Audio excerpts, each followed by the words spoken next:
Hi, everyone, and welcome to this broadcast. Mark DeJesus here. I'm going to be addressing a question that came in that's basically asking, these thoughts I'm having mean I am lusting and I'm committing adultery? I'm going to get into that in just a moment. If you are new to this channel, welcome. I'm Mark DeJesus, and I'm passionate about helping people with their mental, emotional, and relationship health. I love empowering my brothers and sisters to experience greater healing and freedom. And I'm all about navigating the questions and battles and struggles that we face, getting to the heart of them, and also providing perspectives that help us walk in a healed and free life. Sounds good, doesn't it? Well, let's get and tackle a difficult subject. As many of you know, I am the author of the book, The OCD Healing Journey, and I do a lot of work in the subject of mental health, and especially lately in the area of obsessive-compulsive struggles. And I had a question that was sent in that's basically asking, does this thought mean I'm lusting and committing adultery? One of the manifestations of people who struggle with OCD, and I think a lot of believers in general, a lot of Christians can admit they struggle with navigating their thoughts. And what do I do with this certain thought? Did this thought flying through make me cross the line? And we get a bit goofy in how we relate to our thoughts, if we're honest, but especially those who recognize they have obsessive and compulsive tendencies. So this question was in regard to Matthew 5. Verses 27, 28, and there's some other context around it too. And what I'll do here is just put the question right up here on the screen. And the person who wrote to me struggles with OCD, and they have a question here regarding Matthew 5, especially 27, but right in 28, basically saying, have we missed something here? I got to a point that I can't even look at an attractive woman normally without thinking I was in violation. This verse spilled over into my horrible drop-in thoughts being held under the same command. In other words, he struggles that he cannot even see a woman who's attractive because when he does, it initiates a cascade of disturbance within him, similar to his other intrusive thoughts that he has. So it's good that he's recognizing this is a obsessive-compulsive category of battle that he's talking about. I feel that Christ had a different, stronger meaning than that when we in the West interpret, when normal observation of another's beauty comes under condemnation under this verse. Then OCD can piggyback on this to condemn all other thoughts, wanted or otherwise. I'm not sure if it meant unwanted or otherwise, or wanted. Either way, what I'm going to share is going to be applicable. I don't know if I've explained this adequately, but wondered if you saw any merit to this, as I saw 50% of my battleground here. This is a classic obsessive compulsive kind of thing. He's calculating about 50%. About 50% of my thoughts kind of go in this battleground, this area. In this verse, which perhaps may have also misconstrued, I'm writing in the hope that perhaps others may benefit due to your wonderful discernment. Oh, well, first of all, you're too kind. Second of all, I don't want to let that bring in this pressure that I've got to bring this superhero discernment to the situation. But let's do that. Let's dive in a bit. First thing I want to say about thoughts, and this applies certainly to the area of noticing a beautiful woman, guys noticing a beautiful woman, a woman noticing a beautiful man, etc., etc. Any kind of attraction, response to beauty. Let's talk about thoughts. OCDers do not know how to differentiate, because I'm going to get into the verse, because Jesus is navigating into the heart. He's going from the outside to the inside and how things appear as far as how you're responding to get to the heart. Jesus's ministry was all about cutting to the heart of what people were struggling with and where they were in life and what was needing to be addressed, which is what I seek to hope to live out and model in my own life and to teach. So, but in doing so, OCDers take this into legalistic and jump off a cliff kind of responses, or feeling like falling off a cliff kind of responses. They don't know how to differentiate between a thought and emotion right? Because every thought we have has a corresponding emotion attached to it. That's what makes us respond to our thoughts in certain ways. Maybe we don't respond or we do. Has to do with the emotion that's attached to it.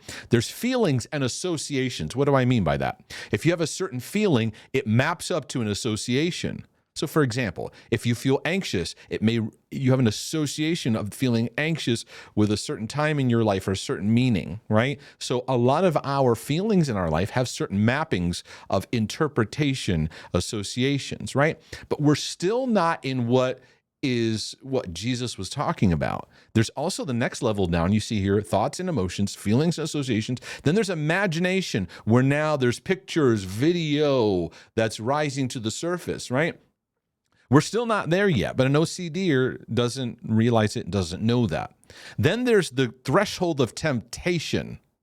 There's a pull, there's an urge to move further into what the thought is inviting you into. Now, for OCDers, they may think, oh, the problem is lust. And what they don't see is it's not about lust so much as it's how they respond to thoughts that's now pulling at them.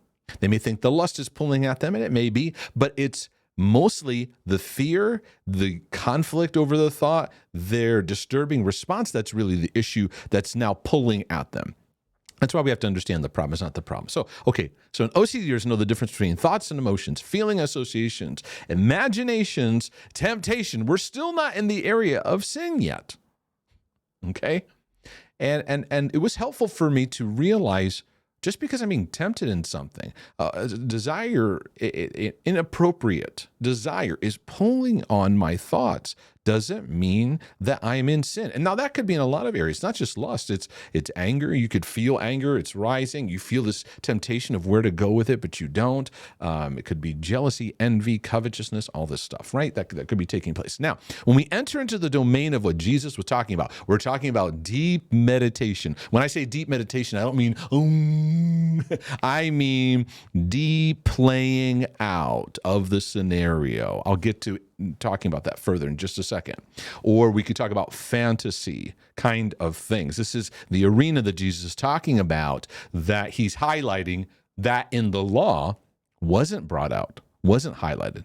Then there's actual action of taking the thought and then acting on it. Okay, so let's pause from this and let's jump over to the actual scripture to look at it for a second.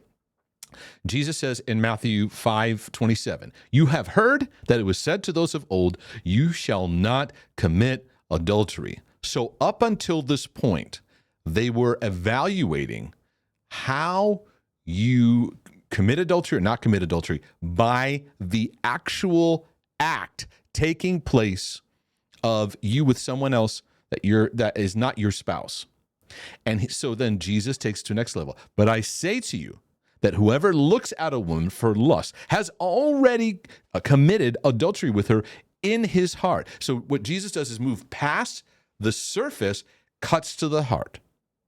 What's interesting is that he then leads into having a strong response to sin that has a hold on your life. And he says, if your right eye causes you to sin, pluck it out and cast it from you. It's more profitable for you that one of your members perish, for your whole body to be cast into hell. And if your right eye causes you to sin, cut it out and cast it from you. For it's more profitable that one of your members perish than for your whole body to be cast into hell. And those scriptures spin people out. And if many OCDers see it so literally, they'd probably be walking around with no arms, no legs, and no eyeballs.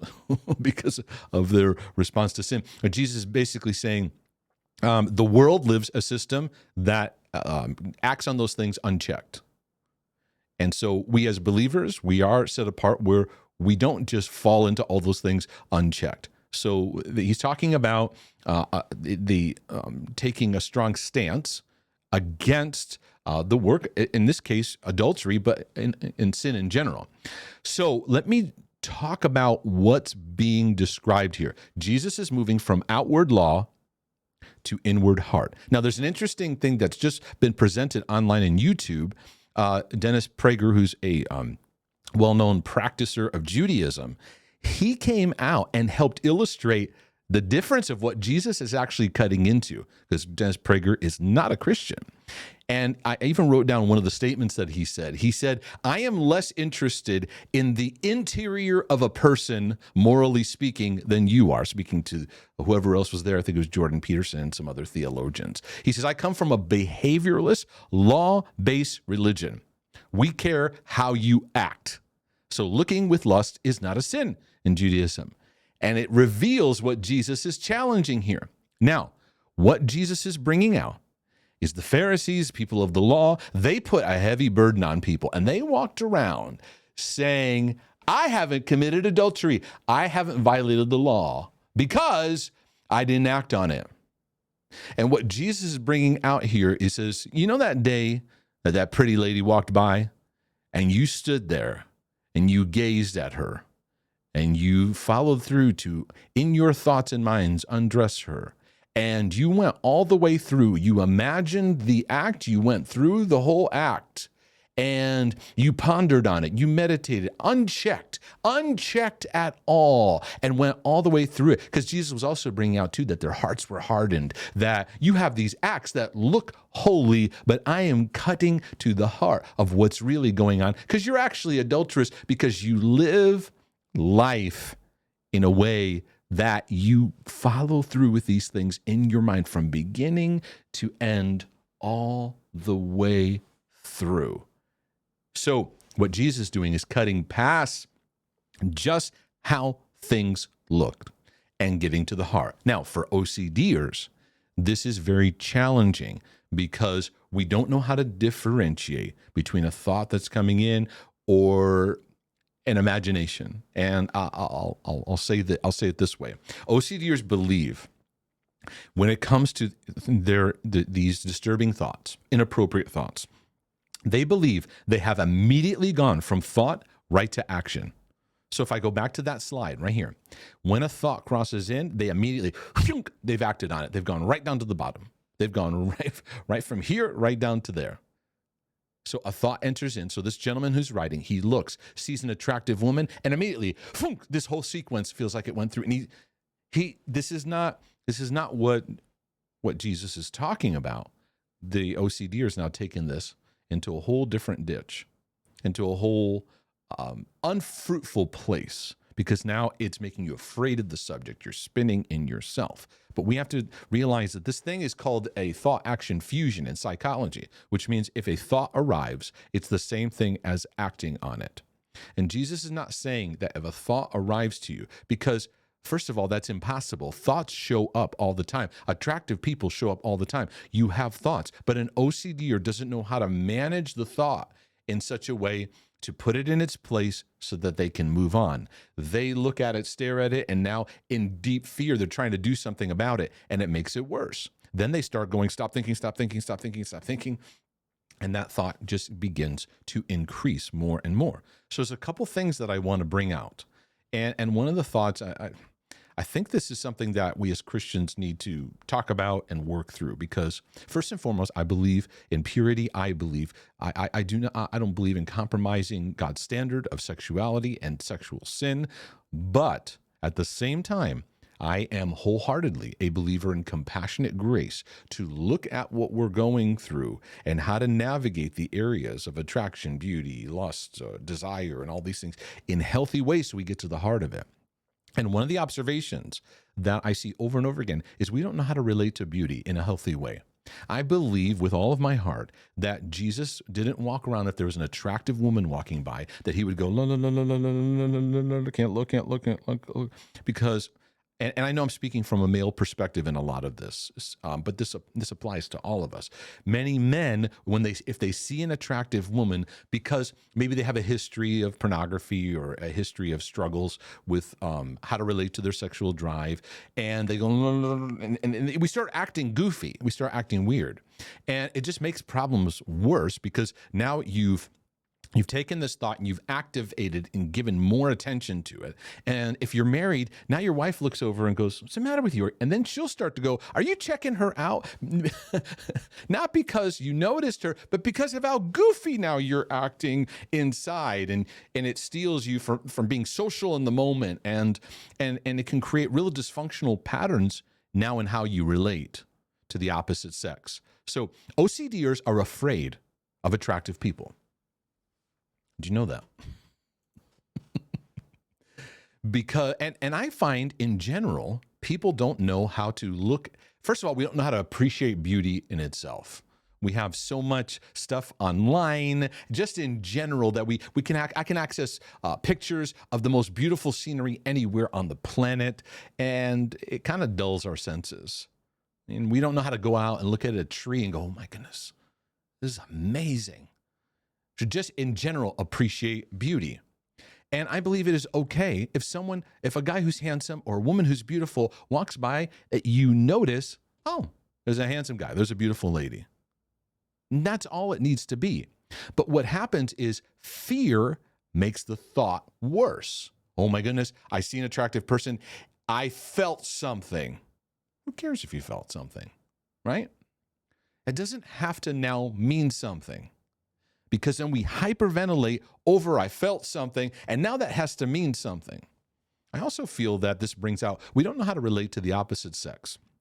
And so it's like you're either attracted to the person, and now it creates these obsessive or the emotional pulls, or nothing at all. And we live in a very sexually charged society, a very sexually confused society, all over the place, sexual society.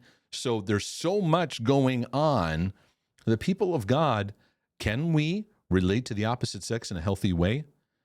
And I learned in my journey, and I exhorted in my pastoring work, people in my church, can we relate to one another as brothers and sisters? And everyone there kind of goes, I don't know what that means. It brings out all their unhealthy brother-sister wounds of either neglect or abuse or strife or not knowing what it was meant. As a woman, do you know what it means to have a brother be a brother, a safe person for you? Do you know what is that man have a sister be a source of comforting nurture and connection in a healthy way? Many men admit they have no reference for that. They have no reference to be able to look at an attractive woman. If you see her through the eyes of a sister, you can still go, she's a pretty lady, but then there's a respect there. Because see, what lust does in our society is it removes the humanity of simple, healthy connection and seeing someone as a sister, seeing someone as a brother, because then we hold that person with respect. We just don't have any equipping in that. Furthermore, let me go into asking you a question. Who taught you how to relate to your sexual urges in a healthy and godly way? I didn't mean to ask you, did your parents sit down one time and read a book to you about sex and go, okay, we had the talk. I'm not even talking about having the talk. I'm talking about ongoing relating to how to relate to the opposite sex, to model that, to your mother and father modeling that, and then also teaching that. We spend a lot of time in Christianity of what not to do. Don't do this, don't do this. How do you relate when you have urges? How do you relate to attract? How do you relate to that in a healthy way so that you experience God's intent for your journey? Most of us would give a big no one to that answer. And so this provides the pathway of how to deal with lust, but also how to deal with the intrusiveness of thoughts that OCDers have, because then they start in fear going, oh, I have a lust spirit. I need to get rid. And you may have lust issues because oftentimes OCDers also have addiction issues. There's a large percentage of people that have pornography battles and struggles today. It is a growing exponential problem and issue, because it's revealing what our hearts are actually needing, which is nurture, loving connection, unconditional love, seeing ourselves through love, experiencing the Father's love. Instead, when love is absent, lust is a counterfeit. So I want to get to that, because when you there's two things that reveal a deeper need for love. Well, there's more. I should say there's more than just two. Three come to mind. The presence of fear, the presence of hatred, the presence of lust. They reveal that we need a deeper measure of love. 1 John 4:18, perfect love casts out fear. So the very presence of anxiety and fear reveals a need for love, a deeper need for love. Hatred is actually when we withdraw love and pull back from love, and so hatred begins to abound, right?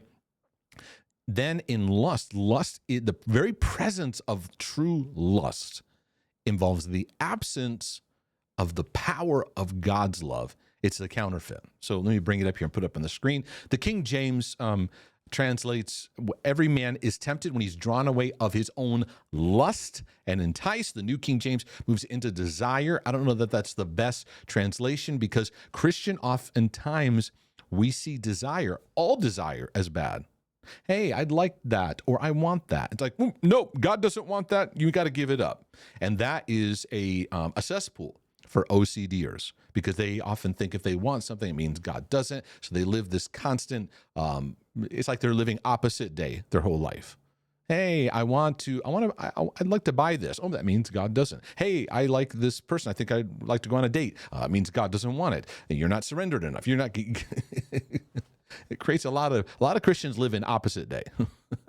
So lust is forbidden desire, having a desire for that which is forbidden, of that which God has said, no, this is not the arena. Now, we cannot live a life of going, just don't, as the only way of living. We have to know what we're pointing to. How many of you as believers, you recognize, you know the thou shalt not, but what is the thou shall? Right? If we're saying no to what lust is saying, what are we saying yes to?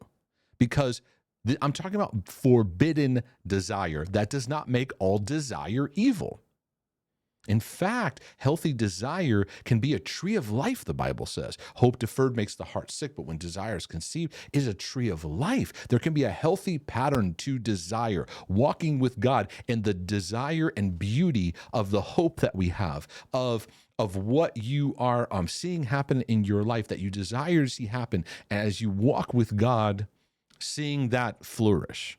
In fact, I would say the battle of lust and the battle of obsessive-compulsive involves the absence of healthy desire in operation. And so many are struggling with deep depression and heaviness, and they haven't been able to connect to desire, which is a tree of life, and the simple things. Do you have a regular practice in your life of just connecting to beautiful desire in simple things? Hey, I desire to go for a walk today. I desire to take a moment of silence so I can appreciate beauty. I can appreciate moments, right? Because what lust does is go live a fast-paced life. Get it now. Go. It's got to be this amazing, right? And lust isn't just sexual. It's a lifestyle. And God is in the work of shifting our lifestyle to settle us.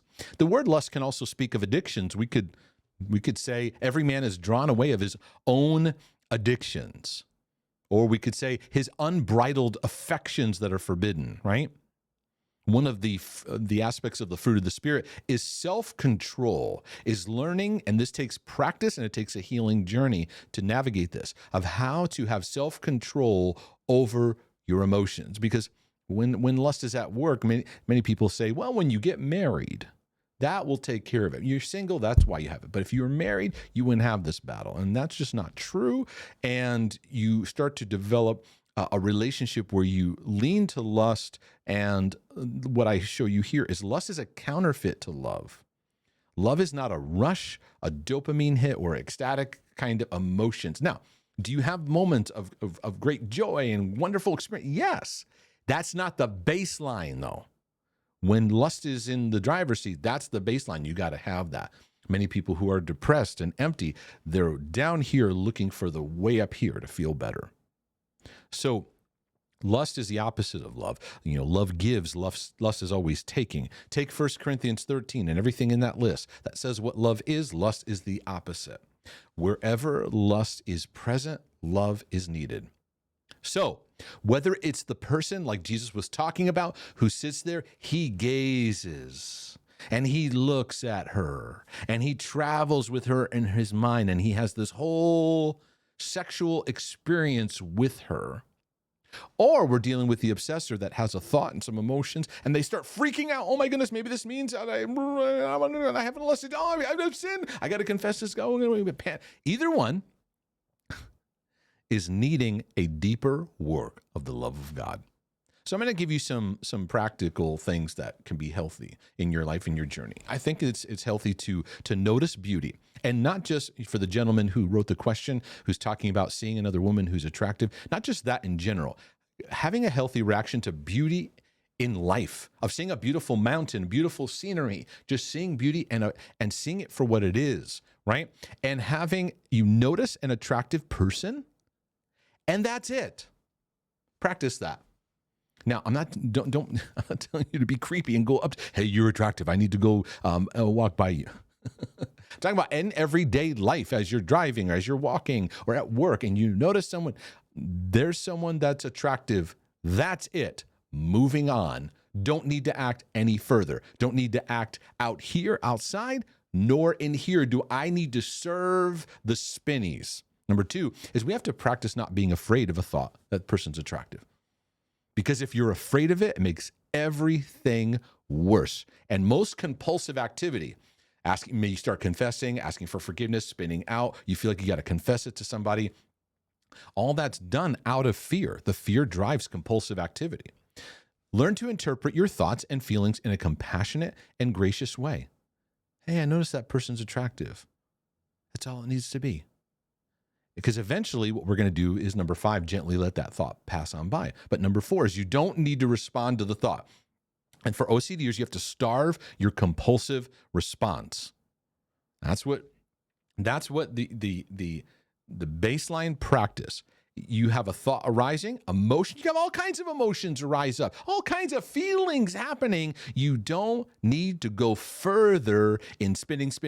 What does this mean? What does this mean? What does this mean in your head? Did I commit the sin? Did I commit more sins? What other sins? That's what it is. And you learn to have a gentle relationship with your thoughts. If you gently let the thought pass on by, you start to have a more gentle relationship with your thoughts. If you respond in anxiety, you're going to hyperventilate over the thought. If you respond with law only, I better not think that thought, I better not think that thought, I better not think that thought, I better not think that thought, then it's going to make it grow. If you say, stop thinking that, it makes it grow. So you gently redirect your attention. Because I believe the ultimate place is that you can notice someone that's attractive or beautiful or handsome, and you can move on with life. And it does the lusts that serve our heart. I'm sorry, let me rewind that. The lusts that rise up, they don't serve the life of what God is doing in our hearts. And we can look like the old illustration I used to use, where you standing in the grocery line, and I don't even know if they I'm trying to think. They still have the magazine racks there, and there's people in bathing suits, and you can have a new response that says, you know what? There's no life there.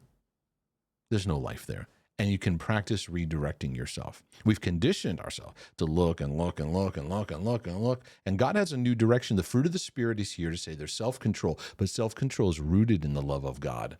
Without the love of God, it's very difficult to live in and how to regulate your emotions.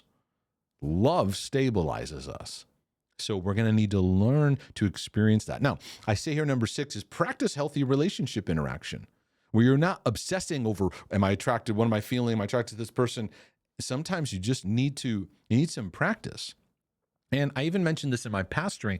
I noticed there was a lot of goofiness, and especially the opposite sex relating to one another. And it's like, and it just makes things worse. We can be respectful. We don't have to be inappropriate. It can be healthy, pure, all of that, but it's going to take practice. And one of the great ways we practice is to practice love. And what do I mean by that? First and foremost, practicing what it means to be loved as sons and daughters by our Father in heaven. It is the Father's love that heals obsessors, it heals addicts, it heals all areas of our heart that are needing, that are being pulled into all these directions that lust will want to grab into. 2 is learning how to practice seeing ourselves through love, of learning to love ourselves and see ourselves through the love that God has for us.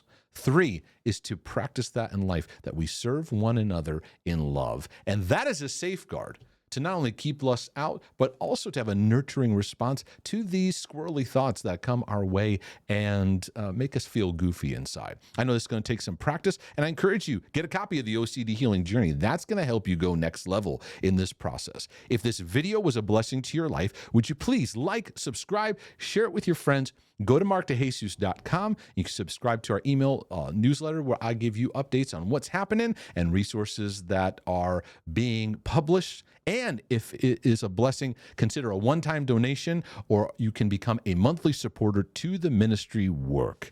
Well, it's an honor to be your brother from another mother, to share this resource. I pray it's a blessing to your life and your journey. Lord willing, and the creek don't rise, I'll be back with some more insights and materials for your healing and freedom journey. But in the meantime, I'm out.